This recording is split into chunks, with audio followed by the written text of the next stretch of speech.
पुल के नीचे रात के ठीक 12 बजे सन्नाटे को चीरती हुई ठंडी हवा बह रही थी।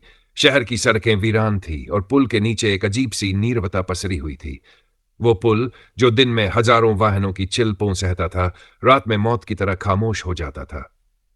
अंधेरे का साया। रवि एक कैब ड्राइवर था जो रात की शिफ्ट में काम करता था। उस रात उसे शहर के बाहरी इलाके में एक सवारी छोड़कर लौटना था। रास्ते में अचानक बारिश शुरू हो गई और पुल के पास पहुंचते ही उसकी गाड़ी का इंजन अजीब तरह से झटके खाने लगा। उसने गाड़ी रोकी और नीचे उतरकर देखने लगा कि क्या खराबी हुई है। अचानक उसे पुल के नीचे किसी के होने का आभास हुआ। घना अंधेरा था, लेकिन हल्की बारिश में एक धुंधली आकृति दिख रही थी, एक औरत जो सफेद साड़ी में थी।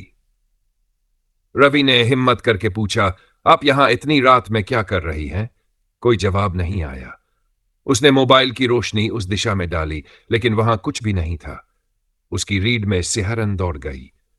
वह जल्दी जल्दी गाड़ी के पास लौटा, लेकिन जैसे ही उसने दरवाजा खोला, उसे पीछे से किसी के पैरों की आहट सुनाई दी। वह घबराकर मुड़ा और उसकी सांसें अटक गई। वही औरत अब उसके ठीक सामने खड़ी थी। उसकी आंखें कोयले की तरह काली और गहरी थी और होंठ इतने सूखे कि जैसे बरसों से खून नहीं चखा हो। मृत आत्माओं का पुल। रवि कांपते हुए पीछे हटने लगा, लेकिन उसके पैर सुन्न हो चुके थे।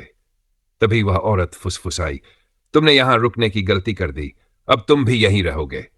अचानक हवा तेज हो गई और रवि को महसूस हुआ कि किसी ने उसकी गर्दन पकड़ ली हो। वह चीखना चाहता था, पर आवाज जैसे गले में ही अटक गई। उसकी आंखों के आगे अंधेरा छाने लगा। सुबह के समय राहगीरों ने पुल के नीचे रवि की गाड़ी देखी। दरवाजा खुला हुआ था, लेकिन रवि का कोई नामो निशान नहीं था। लोग कहते हैं कि वह पुल सालों पहले एक दर्दनाक हादसे का गवाह बना था, जहां एक नवविवाहित दुल्हन को उसके पति ने छलांग लगाने पर मजबूर कर दिया था। तब से हर साल उस पुल के नीचे कोई न कोई लापता हो जाता है। और अब अगर आप भी उस पुल के पास रुकेंगे, तो हो सकता है अगली सुबह लोग आपका भी इंतजार करें, पर आप कभी लौटे ही ना। रवि के लापता होने के कुछ दिन बाद उसकी गाड़ी पुलिस ने जब्त कर ली। कोई सुराग नहीं था कि वह गया कहां। परिवार वाले उसे ढूंढने के लिए पुलिस स्टेशन और मंदिरों के चक्कर काट रहे थे, लेकिन कोई फायदा नहीं हुआ। इसी बीच शहर के कुछ लोगों ने अजीब घटनाओं की सूचना देना शुरू कर दिया। रात के समय जो भी पुल के नीचे से गुजरता, वहां उसे रवि जैसी किसी परछाई के दिखने का एहसास होता। कभी कभी लोगों को किसी के धीमे धीमे बोलने की आवाजें भी सुनाई देती, मुझे यहां से बाहर निकालो। एक नई घटना। करीब 1 महीना बीत गया। पुल के नीचे से रोजाना बहुत से लोग गुजरते, लेकिन किसी ने हिम्मत नहीं की कि वहां रुककर देखे कि आखिर हो क्या रहा है। फिर एक रात एक स्थानीय पत्रकार अमित इस रहस्य की तह तक जाने का फैसला करता है। वह अपने कैमरे और टॉर्च के साथ पुल के नीचे पहुंचता है। वहां की हवा असामान्य रूप से ठंडी थी और चारों तरफ अजीब सा सन्नाटा था। अमित ने जैसे ही कैमरा ऑन किया, उसे कुछ दूर सफेद कपड़ों में कोई खड़ा दिखा। वह करीब जाने ही वाला था कि अचानक उसके कैमरे की स्क्रीन ब्लर हो गई और एक भयंकर चीख पूरे पुल के नीचे गूंज उठी, भागो, भागो यहां से। अमित के कानों में वो आवाज पिघले हुए शीशे की तरह उतरी। वह घबराकर पीछे हटा, लेकिन तभी किसी ने उसके कंधे पर हाथ रख दिया। उसने मुड़कर देखा और उसका खून जम गया। रवि वहीं खड़ा था, लेकिन उसकी आंखें गहरी, काली और खोखली थीं। चेहरा उतना ही जाना पहचाना था, लेकिन शरीर बेजान लग रहा था। अमित की सांसें तेज हो गई। वह कांपते हुए बोला, रवि। रवि के होंठ फड़फड़ाए, लेकिन उसके मुंह से जो आवाज निकली वह किसी औरत की थी। तुमने यहां रुकने की गलती कर दी, अब तुम भी यहीं रहोगे।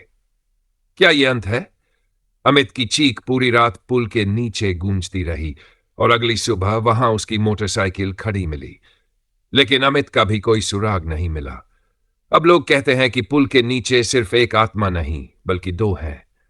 और अगर किसी ने वहां रुकने की गलती की, तो हो सकता है अगली सुबह उसकी कहानी भी अखबार में छपी हो। रहस्यमयी पुल के नीचे फिर हुआ एक और लापता मामला। अमित के लापता होने के बाद शहर में दहशत फैल गई। अब कोई भी रात के समय पुल के नीचे जाने की हिम्मत नहीं करता था, लेकिन पुलिस इस मामले को हल्के में नहीं ले सकती थी। इंस्पेक्टर सुमित को इस केस की जांच सौंपी गई। सुमित ने पुल के पुराने रिकॉर्ड खंगालने शुरू किए। उसे पता चला कि 20 साल पहले यहां एक दर्दनाक हादसा हुआ था। एक नवविवाहित जोड़ा जो हनीमून से लौट रहा था, इसी पुल के नीचे हादसे का शिकार हुआ था। गवाहों के अनुसार रात के समय उनकी गाड़ी अचानक रुकी और कुछ ही पलों बाद एक तेज चीख सुनाई दी। जब लोग दौड़कर वहां पहुंचे तो देखा कि महिला पुल से नीचे गिर चुकी थी, लेकिन उसका पति गायब था। कहा जाता है कि महिला का शव बुरी हालत में पाया गया था और तब से इस पुल को श्रापित पुल कहा जाने लगा। रात का ऑपरेशन इंस्पेक्टर सुमित ने फैसला किया कि वह इस रहस्य को सुलझाएगा।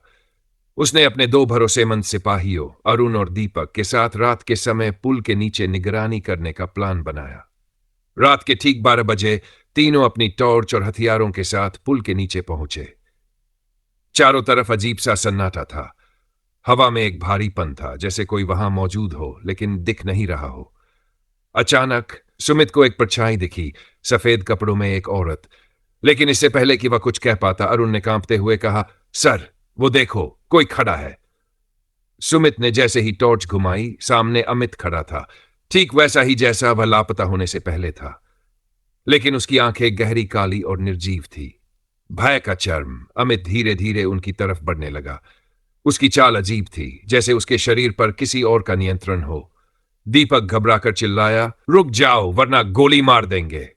लेकिन अमित नहीं रुका। उसके होंठ फड़फड़ाए और एक डरावनी भयानक आवाज निकली, अब तुम भी यही रहोगे।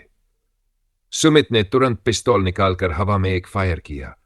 लेकिन जैसे ही गोली चली, अचानक हवा जोर से चलने लगी और सफेद कपड़ों में खड़ी औरत जमीन से ऊपर उठ गई। उसके मुंह से एक दिल दहला देने वाली चीख निकली और देखते ही देखते पूरा माहौल धुंध से भर गया। अरुण और दीपक के शरीर कांपने लगे और अचानक वे दोनों जमीन पर गिर पड़े, बिना किसी सूचना के। आखिरी सच। सुमित ने अपनी पूरी हिम्मत जुटाई और जमीन पर पड़ी हनुमान चालीसा की एक छोटी सी किताब निकाली जो वह हमेशा अपने पास रखता था। उसने ऊंची आवाज में मंत्र पढ़ने शुरू किए।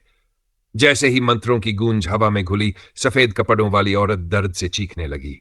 उसकी आंखों से खून बहने लगा और वह जमीन पर गिर पड़ी।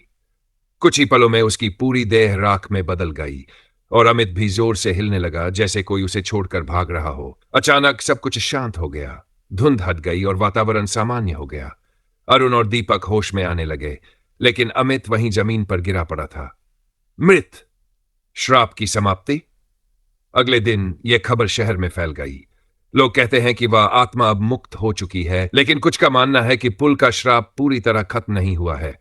और आज भी जब कोई पुल के नीचे से गुजरता है तो कभी कभी उसे ठंडी हवा का झोंका महसूस होता है और कानों में धीमी सी फुसफुसाहट गूंजती है, अब तुम भी यहीं रहोगे।